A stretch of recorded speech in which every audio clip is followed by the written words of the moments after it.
గౌరవ ఉప ముఖ్యమంత్రి వర్యులు పవన్ కళ్యాణ్ గౌరవ ముఖ్యమంత్రి గారికి, మంత్రివర్గ సహచరులకి, సభ్యులకి, గౌరవ సభ్యులకి అందరికీ నా హృదయపూర్వక నమస్కారం. ఈ తిరుమల ఈ లడ్డు మీద జరిగిన ఈ కల్తీ ఈ డిబేట్కి సంబంధించి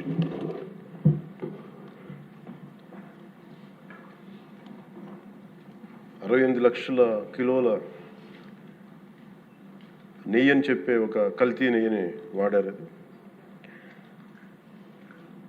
దీని మీద ఫస్ట్ ఇది ఎలా బయటకు వచ్చింది? గవర్నమెంట్ ఫామ్ అయిన కొత్తలో గౌరవ ముఖ్యమంత్రి గారు ఎన్డీఏ మీటింగ్ మమ్మల్ని అందరినీ పిలిచి కండక్ట్ చేసినప్పుడు ఆ రోజు ఒక నేషనల్ డైరీ డెవలప్మెంట్ బోర్డు చేసిన రిపోర్ట్ని చదివారు. వీళ్ళు గత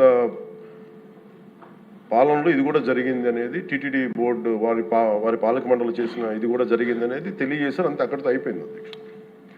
దాన్ని అంతకు మించి ముందుకు తీసుకెళ్ళాలి. లేదంటే నేను అది విని నాకేమనిపించిందంటే ఇలాంటివి కూడా జరిగినాయా? ఎందుకంటే ఆల్రెడీ గతంలో తిరుపతికి తిరుమలకి పైకి అంతా వెళ్ళినప్పుడు కొంత స్థానికంగా కొంత ఉన్న చెప్పింది, తిరుమలలో చెప్పింది, ఇవన్నీ కోరిలేట్ చేసుకొని కొంత ఆ ప్రసాదం కూడా క్వాలిటీ లేదని ఎలా చేశారు ఏంటో అనుకున్నాం. కానీ ఒక గబుక్కుని ఒకళ్ళ బ్లేమ్ చేయడం అనేది చాలా ఆలోచించి మాట్లాడుతాం. ముఖ్యంగా పబ్లిక్ లైఫ్లో ఉన్నాం కానీ బాధ్యతగా ఉన్నాయి మా పొజిషన్. అలాంటిది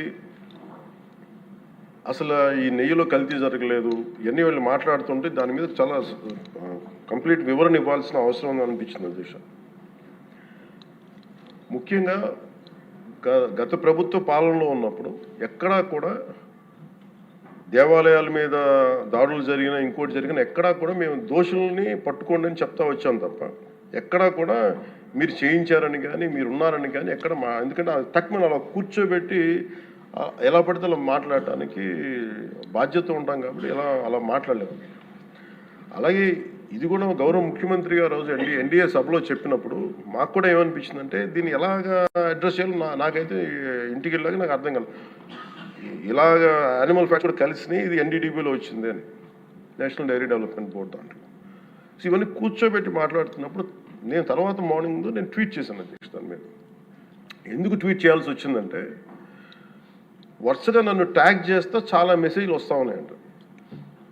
నా ఆఫీస్ నుంచి అన్ని పంపించేటప్పటికి నేను చూసాను ఏం జరిగిందంటే మీరు ఎవరు మాట్లాడరేంటి, ఇలాంటి రిపోర్ట్ ఉన్నప్పుడు కూడా మీరు ఎవరు మాట్లాడరు ఏంటంటే అప్పుడు నా ఉద్దేశం ఏముందంటే దిగి ఈ దేవాలయాలు జరిగే ఇలాంటివన్నీ ఇవన్నీ కూర్చోబెట్టి దీనికి ఒక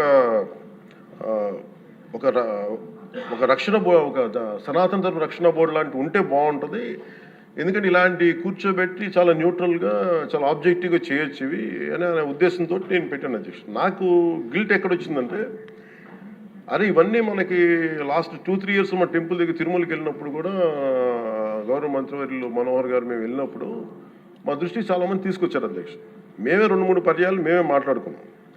సో నాకు అవన్నీ గుర్తొచ్చి అరే మనకి తప్పు జరిగింది తెలిసి మనం దాన్ని సరిగ్గా తీసుకెళ్ళకపోయిన ఒక పశ్చాత్తాపంతో నేను ఒక దీక్ష చేశాను అధ్యక్ష. ఆ తర్వాత దాన్ని అందరూ అన్ని రకాలుగా తీసుకెళ్ళారు సార్, 3 పార్టీస్. అలాగే మాకు తర్వాత మొన్న గౌరవ ముఖ్యమంత్రి గారు మనకి కేశవ్ గారు మా క్యాబినెట్లో కూర్చున్నప్పుడు మా దృష్టికి తీసుకొచ్చింది అసలు ఈ నెయ్యిలో నెయ్యే లేదనేది చాలా స్పష్టంగా తెలియదు. మాకేమనిపించిందంటే ఏదైనా సరే innovation is very important in life. Innovation లేకపోతే ఈ పాటికి ఒక్కొక్కరు ఒక్కొక్కలా ఇన్నోవేట్ చేస్తారు. బట్ ఈ పర్టికులర్ ఈ గత ప్రభుత్వంలో ఉన్న వ్యక్తులు వీళ్ళు అరాచకంలో ఇన్నోవేషన్ చేశారు. వీళ్ళు కల్తీలు కూడా అంటే మామూలుగా ఒక నెయ్యి కావాలంటే పాలలో నుంచే కాకుండా రసాయనాల నుంచి కూడా తీయచ్చు, మిగతా వాటి నుంచి కూడా తీయచ్చు అని చేసి చూపించారు. దానికి సంబంధించిన కంప్లీట్ ఈ సిబిఐకి మన ఆ రిపోర్ట్ ఇచ్చినప్పుడు ఎక్కడా కూడా నెయ్యి లేకుండా వీళ్ళు నెయ్యి తయారు చేశారని చాలా స్పష్టంగా తెలియజేశారు. ఇప్పుడు మనం ఏం మాట్లాడుతున్నాం వీళ్ళందరితో అంటే ఎక్కడా కూడా ఈ సభ సాక్షిగా చెప్తున్నాను, ఇది ప్రజలకు కూడా తెలియాలి. ఎక్కడా కూడా గత ప్రభుత్వం తాలూకు హెడ్ చేసిన వ్యక్తి చేశారని ఎక్కడ కూడా నేను ప్రత్యేకించి మాట్లాడాలి. నేనేం చెప్తాను, టీటీడీ పాలక మండలి బాధ్యత ఇది.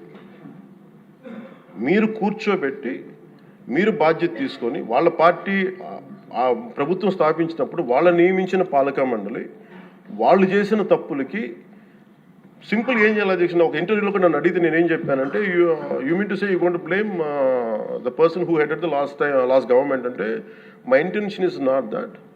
My intention is always to say that who did this, who are the perpetrators. A perpetrators is more or less they are the TTD board.